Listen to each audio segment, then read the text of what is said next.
Ken, welcome to Shelter Incorporated. The real estate industry is getting very exciting. We are highly honored to have you visit our premises today, and we want to think that this is the beginning of a long cooperation in our industry, which I think is long overdue. But we can understand you've been very busy, and we said, well, let Ken settle down until he has got time, and when you've got time, and here it is, you have time to be with us. Thank you for coming to us.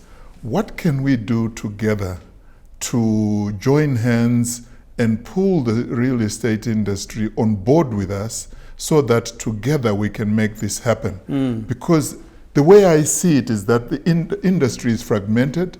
People are doing their little bit in their little corner.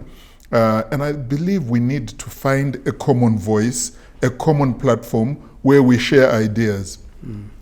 Because there is hardly anybody in our industry who is a competitor.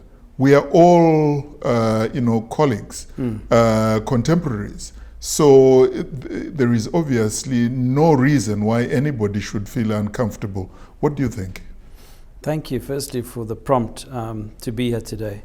I think it's important, sir, as you've said, that we need to collaborate.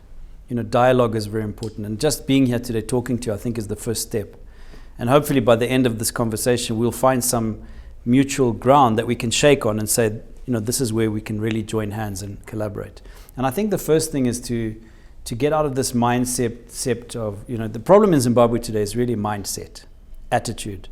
I really believe if people in Zimbabwe change their attitude, change their mindset, and stop thinking small and started thinking big, the whole country will change. Right. America is a good example because in America, most people think big. Not everyone makes it big, but at least they think big. Right. And our problem in Zimbabwe is we're too narrow-minded. We're too interested in either our tribal differences or our cultural differences or our political differences, and we end up fighting and arguing about things that are not moving the country forward. But there are many things that bring us together as a people. And that spirit of oneness, my daughter often says, united we stand and divided we fall. Of course. And as you've said, yes, we are competitors in a way, but in a sense, we are more of colleagues. Right. And together, if we combined our strength, we're much more powerful than alone. Of course. If you look at retail, for example, for many years, we were not able to build a more Zimbabwe because our retail competitors were trying to stop us. But it's small thinking, because when a retail development happens and other retailers come around that retail development, the overall market size doesn't get smaller, it gets bigger.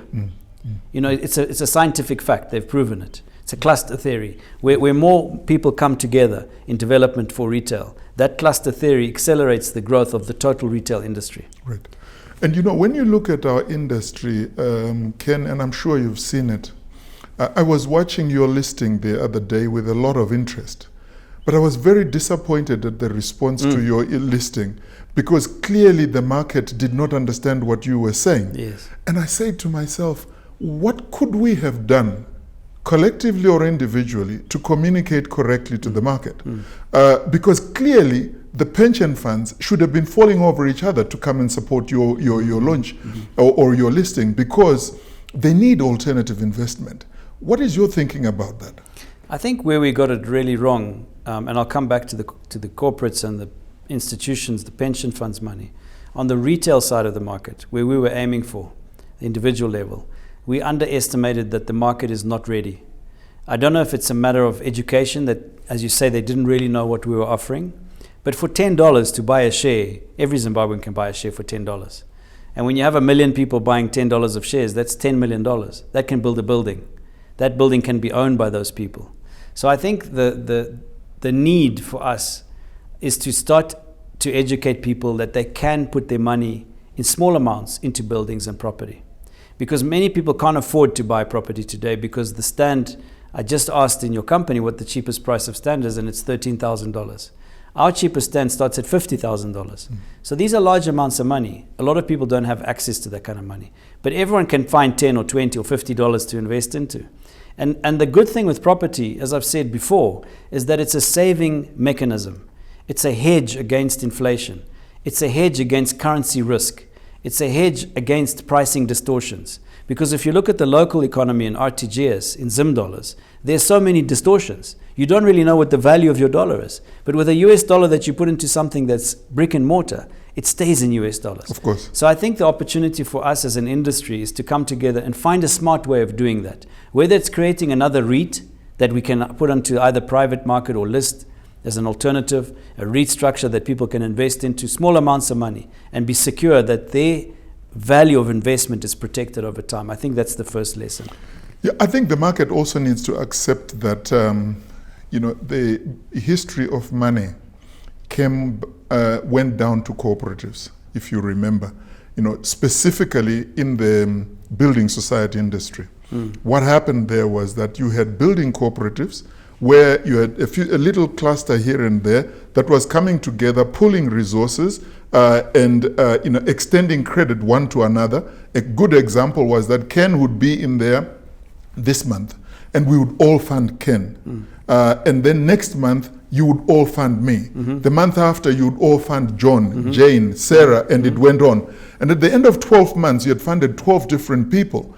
And as they were all making contribution on a monthly basis, you actually created a building society industry because you had created debt without the market actually understanding that that is what you had done. But that was the behavior of the people.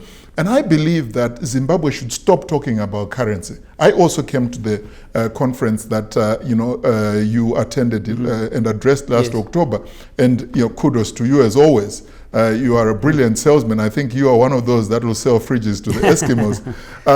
And at that conference, you spoke to a people that I think were not really present, because we should not be talking about currency in this country, particularly when you've got a thriving real estate industry. That can be the beginning, because it is alternative investment, and it is alternative investment to real value. What do you say?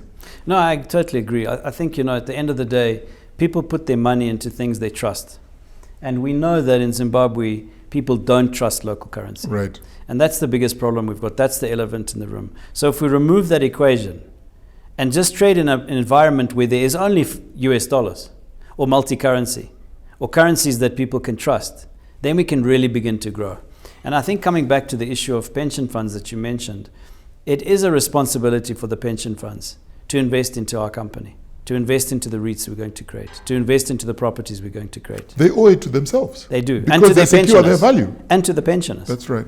Ken, thank you very much. I cannot express to you how grateful I am for this opportunity. And I have no doubt that this is the beginning of a long journey where we are going to get together and do bigger things for this country. Thank you. Thank you. Thank you so much. Yeah.